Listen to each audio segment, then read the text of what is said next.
that little heart, I didn't necessarily do that for Valentine's Day. I do that for that little grandson that's so excited to come see me about parents. See, I said, let's take a picture for Mama. He goes, take a picture for Mama. He puts those hands up there. Sorry. So today we're going to talk about love and a little bit about Black History Month. Yes. Yeah. Yes. Now let the magic begin. There comes peace to our hearts as we feel the love from within. So let today be a celebration of love. Focused on love. It's that time of year. Love is in the air, all around us. Red draping, red lights, everywhere. That's a good thing, to have love be in the air and everybody collectively raising that vibration to love. All that high vibration energy flowing freely around all of us, for love is the highest frequency. Love is also called the miracle tone. Have you ever worked with tuning forks or crystal balls? Such a great feeling to start the tone and let it just vibrate until it is no longer perceptible. What an amazing time that is. It's magical when we just let that vibration just be. So this week is traditionally a week when many people are focused on love. The kids are given Valentine's at school. We're all given love in different ways, maybe flowers or cards and gifts and dates, spending time. I know that a lot of our people are out having a Valentine's Day cruise weekend this weekend. And how wonderful is that? Receiving love, some looking for love. Find yourself looking for love, maybe looking in some of the wrong places, but maybe some of the right places too. You know, maybe you're recovering from love. Maybe you're grieving a love lost. Wherever you find yourself in life, or wherever you find yourself in love, you probably are giving more than a passing thought to love this week. And as Elaine shared, there are different types of love. Now, when I was sitting down this week writing this out, I don't have her poetic gift, but we do have affectionate love. Affectionate love that is brotherly love, that comes with our friends and our family. It's supportive and it's kind. And there's that romantic love. Oh, how wonderful to be immersed in that playful, romantic love. Nothing better when it's new and exciting, it's flirtatious. We're hardly aware of anything else in the world. We're so totally immersed in that. You know, my wife and I have just begun our 16th year of love together. And I can honestly tell you that it just keeps getting better and better. And how blessed are we when we allow that romantic love to mature into enduring love. Blessed, yes. Then there's motherly love and fatherly love, the love between a parent and a child. And many call this also unconditional love. No matter what. No matter what. There are no strings attached. There's nothing that will squelch that love. Nothing that can make that love dissipate or disappear. Then there's self-love. Compassion, respect, love for yourself. I hope that you all embrace self-love in this week, as Reverend Ron said. Find a new habit, a new attitude. When people say, how are you doing? Don't just say, okay. What a great response to say, I'm happy. And you know, one of the best examples of that is Reverend Ron, and also Sandra, who's not here today. If you ever encounter Sandra and she's walking along with her walker, and you say, how are you today? She said, I'm just amazing. Her whole face lights up. And it makes you feel like, wow, okay, I'm so amazing too. Yes, I am. It's so infectious. And then there is that agape love. That selfless love. that love for all creatures, great and small, and that love for everyone. Everyone, no matter what. So love is love. And love has the ability to transform an ordinary moment into something magical. In that way, love is similar to alchemy, as both are capable of transmuting something basic to something magical, to something golden. It's the power of love that makes life so exciting, so exhilarating, and so worthwhile. To have experienced love resonating from another person to you, or to experience you resonating that love to another person, that is a transformational experience and truly a celebration of love. And in this world, you may know that you're loved, and then you may think you're loved, and then you may doubt whether you are loved. So do you love? Yes. Do you think you love? Maybe you do, maybe you don't. But how do we get from that I think to I know? I think they know me. I think they do. How do you get from that think to know? I think I love them. How do we get there? To am I in love? Am I loved? To I am in love. I am loved. And that's the greatest feeling. Those are the same words, you just rearrange them. And you put a different punctuation mark. Punctuation marks are great, aren't they? To that question, or put that exclamation point and exclaim it. Turning a question into an exclamation with such joy and passion. I am love. I am love. Because if you experience life as love, you truly will be loved. Absolutely. And you know, we are born loving, and we learn fear. We are born loving, and we learn prejudice. We are born loving, and we learn judgment. We are born loving, and we learn hate. And it's a spiritual journey. It's a spiritual journey of great import to get back to that pure place of love where we were born. No one loves more genuinely, more openly than a small child. They just love. Just love. What a spiritual journey we take in love to get back to that place. Our Creator loves us unconditionally. You receive the breath of life from Source when you were born. Your Creator, your God, whatever name you call that Source energy that created you. You took in that life force energy, that chi, and accepted God's love. And God loves you unconditionally. No matter any mistakes you may make or any perceived mistakes you may think you have made, God loves you unconditionally. No matter that you might feel unworthy or unlovable.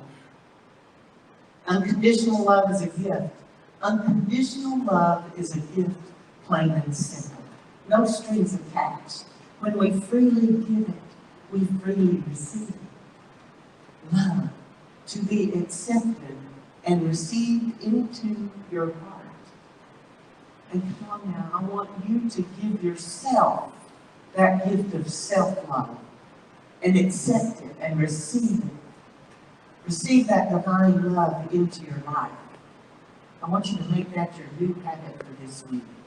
To accept love. To choose to be loved. You are good enough. You are worthy. You are lovable. You are lovable. And I see that struck a chord with some people because they simply drop their head, drop their eyes. You tell someone, you are lovable. And sometimes if they don't believe it for themselves, they drop their eyes and they won't continue to look at you.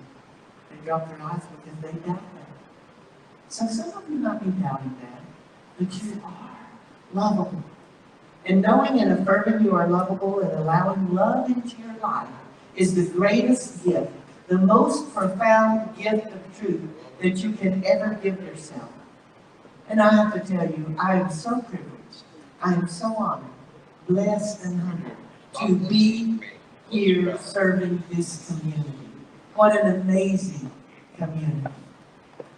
I'm truly grateful for the love I receive from each of you in this community. Right here in this normal place where we have dances one night and we've turned it into a sacred space for church on Sunday, or a gathering place for us to come together with like-minded people to share thoughts and ideas, and most of all, to share love.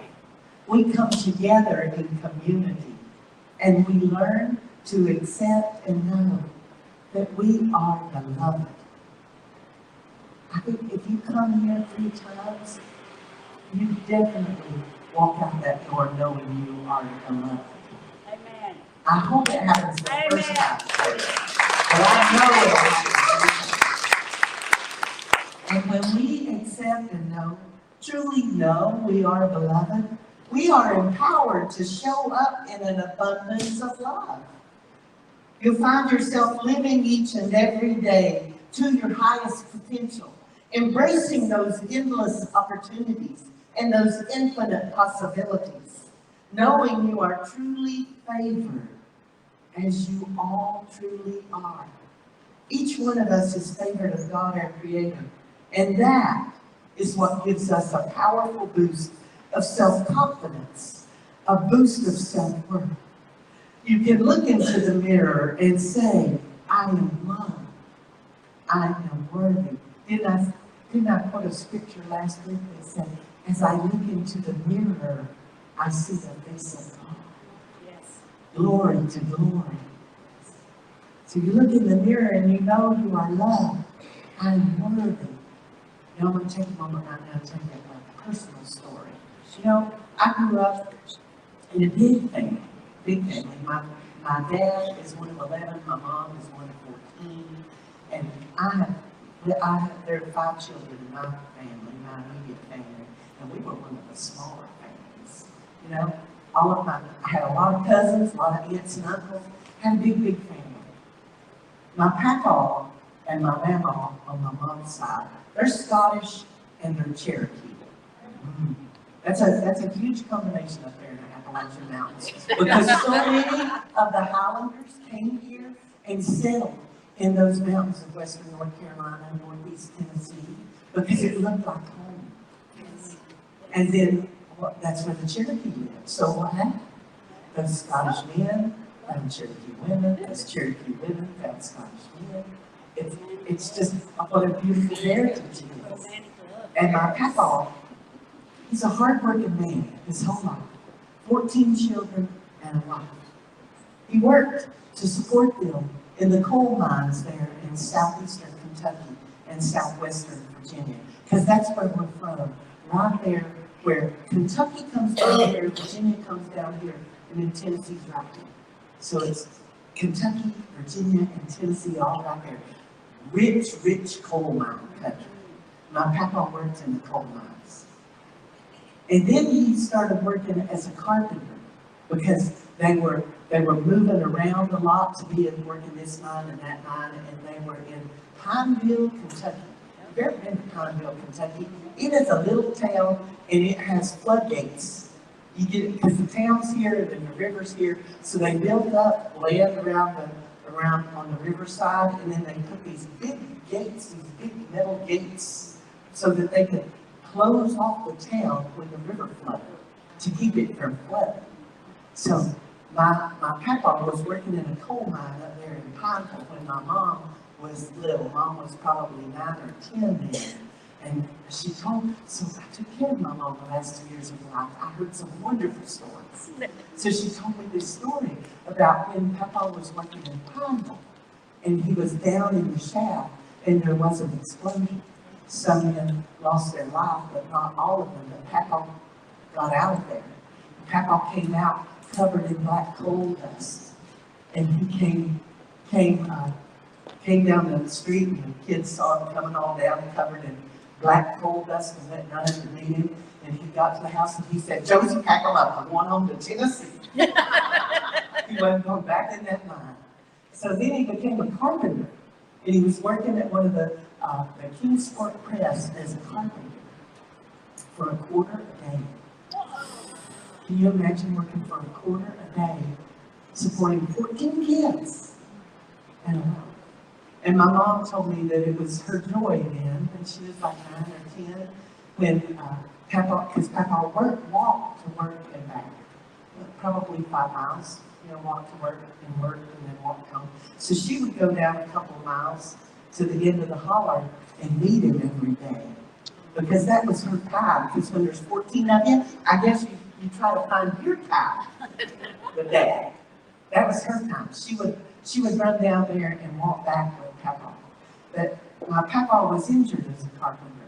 He had his back of his neck cut and the spinal cord injury. And they said he'd never walk again, but he was a hard-working man. He had 14 kids to support. So he did walk, but he always broke his leg.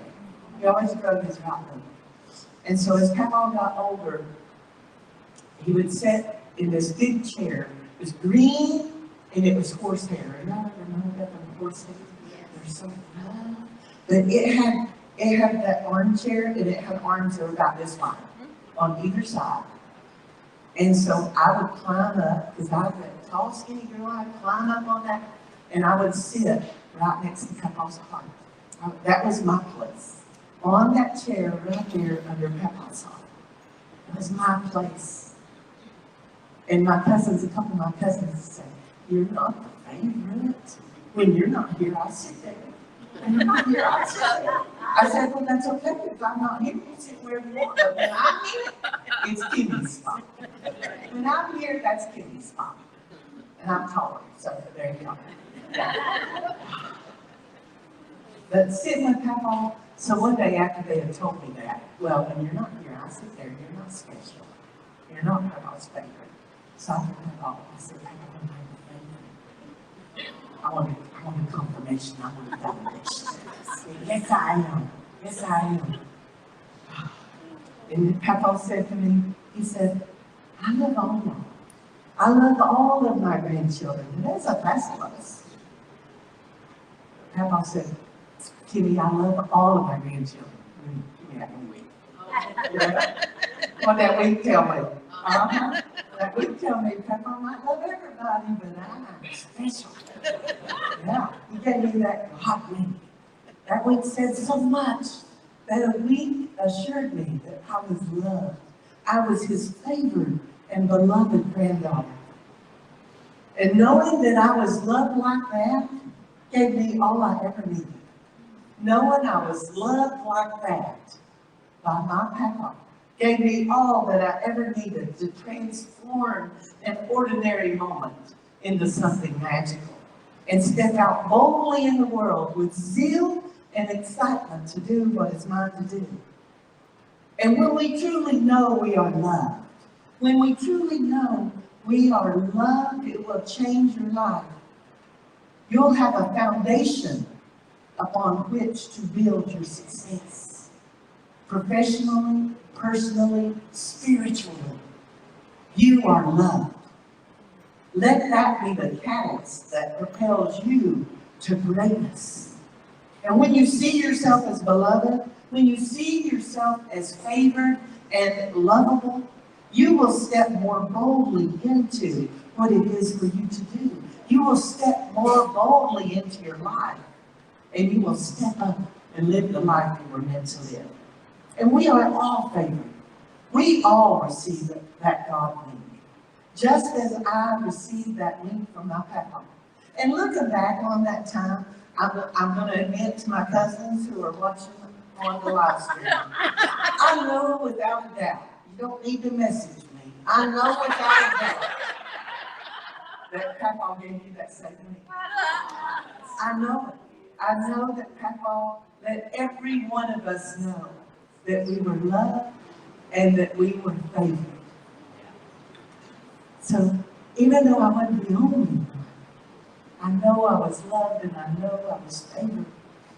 I was Papa's beloved grandchild.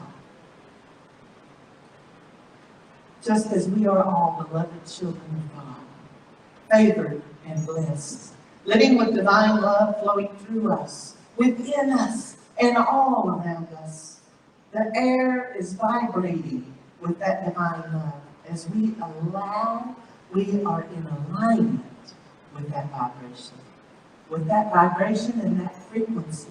And as we allow, we radiate that back out to the world. And we become a force of change in this world. You might as well believe it, because it's true.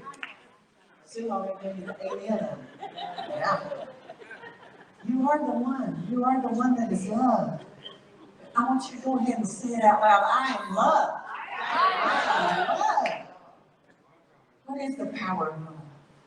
Janai and the voices sang about love today. They sang the words. Every word of every story, every star and every sky, every corner of creation lives to testify. For as long as I shall live, I will testify to love.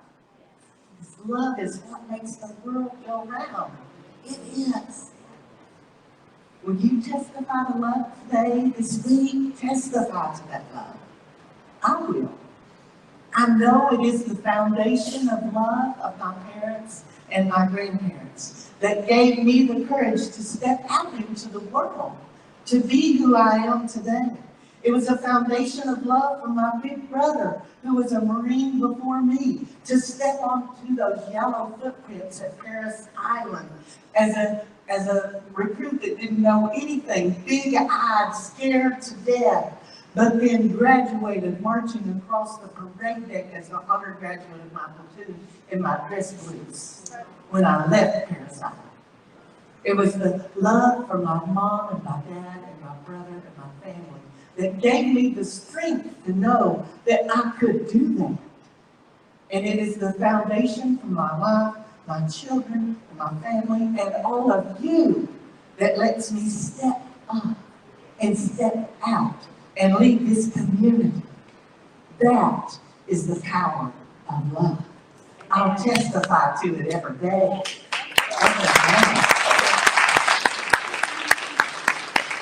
The power of love, it's the force that allows us to step up and step forward in confidence, in faith, believing in ourselves. Gives us a balanced and centered foundation to start from. And it's that force that allowed Harriet Tubman to have the determination and the courage to embark on a solo journey to freedom, all by herself. A small woman of stature, but a mighty woman in force. She then boldly returned back after she got to freedom and said, I'm free, was living a free life. She said, I gotta go back and get the people I love. So she returned to the very place, the very plantation she had been enslaved, to lead those she loved to freedom. Not all of them came that first time because they were scared. And she became a conductor on the Underground Railroad and returned time and time again to the South to escort many to freedom. They started putting up posters, encouraging everyone to be on the lookout for a man named Moses, because they never once thought it could be a woman. Some people even thought it was a white abolitionist in blackface because they doubted slaves could be that smart. And still, they never once in the tiniest part of their brain thought it could be a woman. A woman thwarting the slave hunters and leading so many to freedom. Sometimes snatching them right out of the field in front of the overseer while he was watching. And he never even had a clue until they didn't come in when the dinner bell was rung. Taking them and leading them to a new life of freedom. What gave her the courage to step up and know that she could do that? This small woman with such a mighty force. What gave her the belief or the knowing that it was even a possibility? She knew in her heart that she was favored, that God had a special job for her. She told people when I was young, I was hitting the head, and that gave me God's favor. She knew she was favored. She believed it with a mighty faith. She knew in her heart that God had given her that God win. That's what gave her the strength and the power to know that no man could stop her. Years later, she confronted her former owner, and she stood up to him and said, "It's not right for people to own other people. It's not right for people to own other people." She knew without a doubt she was favored. Harriet Tubman was favored. She testified to it. And look what she accomplished. Amen. You are favored. Just imagine what you will do. Love is the force that allows anyone and everyone to perform great feats of heroism and also small, everyday expressions of kindness. I like to give you a practical spiritual tool every Sunday. It's part of the foundation of this ministry, Born in Love. One of the practical spiritual tools I use in my life every day is crystals. Crystals vibrate and resonate at specific frequencies. They emit those frequencies without fail. You can't turn them off. They don't have an on and off switch. Crystals just sit there resonating, sending out that frequency all the time, no matter what. And rose quartz is the crystal that vibrates at the frequency of love. Of all the ancient solfeggio frequencies, 528 hertz. That's the most significant frequency. It vibrates, connects, and resonates with everything within us, everything around us, on both a material and a spiritual level. It's known as the love frequency, and it's also known as the miracle note. Rose quartz is best known for being the stone of unconditional love. It emits the vibration of love. It's a stone of both giving and receiving love. Rose quartz activates the heart chakra, the fourth chakra, promotes positive energy. It enhances all types of love. Self-love, love for others, romantic love, unconditional love.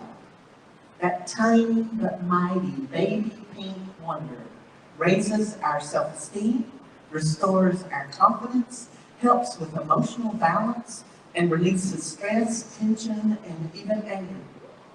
Back there on the prayer table and the donation table, you're going to find a love gift from me of a small piece of rose quartz. I give you this crystal in love. I want you to keep it near to raise your vibration to the miracle note and the love frequency. Allow yourself to align with the divine love so freely given to us by our Creator. As I told you a few Sundays ago, a crystal vibrates at the same frequency, no matter the size of it. The size of the crystal only affects the volume of the signal.